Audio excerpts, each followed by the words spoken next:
cette académie a vu passer des peintres de renom et s'apprête à disparaître. L'atelier de la Grande Chaumière à Paris, au cœur de Montparnasse, attirait les artistes venus du monde entier. Ici, des centaines de modèles vivants sont venus poser devant des milliers d'apprentis dessinateurs pendant 120 ans. Ouverte en 1904 par 2 femmes peintres, à une époque où seuls les hommes pouvaient entrer à l'école des beaux-arts et où les ateliers de nu étaient interdits aux femmes. Suite à un rachat immobilier, la Grande Chaumière a fermé ses portes définitivement samedi 26 juillet.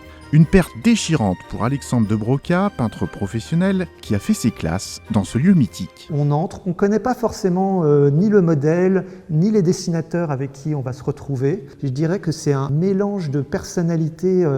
Il y a des étrangers, il y a des gens qui sont à la retraite, il y a des très bons dessinateurs, des architectes, des écrivains, des gens un petit peu hors normes, je dirais. Et c'est ça qui fait cette particularité ici, c'est cette rencontre d'univers totalement différents. Et on est tous dans le silence, en symbiose, et on travaille, on regarde un modèle, on essaye de comprendre ce qu'on a devant soi. Et c'est une petite scène de théâtre qui va disparaître.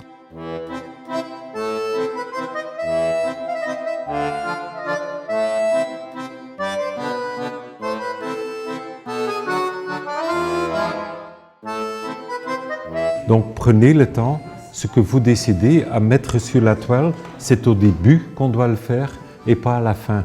Donc prenez le temps, même si ça dure un quart d'heure, c'est une question d'être assez sensible dans les coups de pinceau, de ne pas perdre l'unité de la masse, juste ajouter ce qu'il faut pour montrer « il y a un peu plus de couleur là-bas ». 8000 amateurs de croquis d'après modèles vivants sont venus dessiner l'année dernière dans cet atelier à la réputation internationale. Parmi eux, des dessinateurs américains ou chinois, attirés par son atmosphère unique, l'un des derniers héritages du Montparnasse bohème des années folles. Et peut-être aussi séduits à l'idée de dessiner sous l'égide des grands noms qui les ont précédés. Antoine Bourdelle a enseigné ici. Et on ne compte plus les artistes venus faire leur gamme avant de devenir célèbres. Camille Claudel, Amedeo Modigliani, Marc Chagall, Paul Gauguin, Alberto Giacometti ou encore plus récemment Serge Gainsbourg, Cabu ou Gérard Garouste. Alors, avant la destruction définitive de ces ateliers, restés dans leur jus jusqu'à aujourd'hui, Alexandre de Broca a voulu conserver une trace de ce patrimoine de la vie artistique parisienne. Je me suis dit, il faut absolument venir peindre les lieux pour garder un témoignage.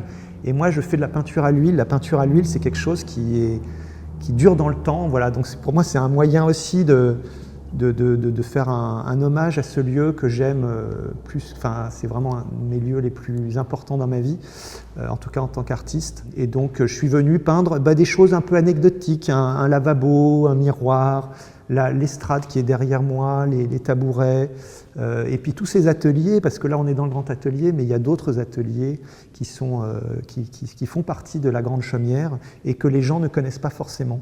Et voilà, donc j'ai voulu un petit peu illustrer ces vieilles marches patinées par le temps, ces marches lissées par les milliers d'étudiants dessinateurs qui sont passés ici. L'horloge.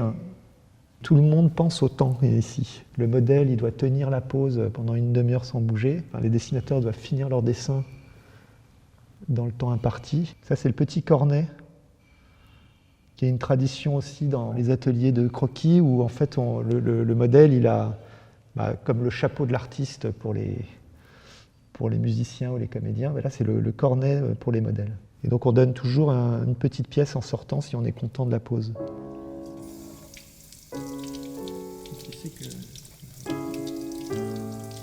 Ce vieux poêle à bois qui est juste, qui est là, qui marche plus, mais qui date de l'époque, quoi. Ce lieu gigantesque était chauffé par ce poêle. Et puis voilà, le modèle. Le modèle a toujours quelques accessoires qu'on retrouve partout. C'est le tabouret, quelques coussins, des choses comme ça. À la Grande Chaumière, il y a cette théâtralisation qu'on n'a pas forcément dans les autres ateliers libres qui existent dans les différents lieux à Paris. C'est tout simple, c'est une grande sobriété, ce lieu, mais il y a je trouve une vraie beauté de la lumière et dans ce côté modeste, on peut arriver à aussi mettre en valeur les corps.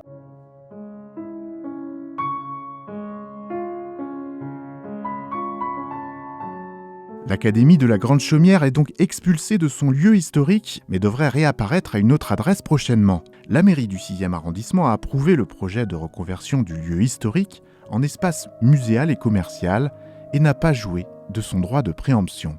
Quant aux tentatives de classement au monument historique du Grand Atelier, elles n'ont pas abouti. Bref, c'est la loi du marché immobilier qui semble avoir eu raison de la valeur immatérielle de ce lieu vivant de création artistique. Hélas, même à Montparnasse, tout passe, tout casse.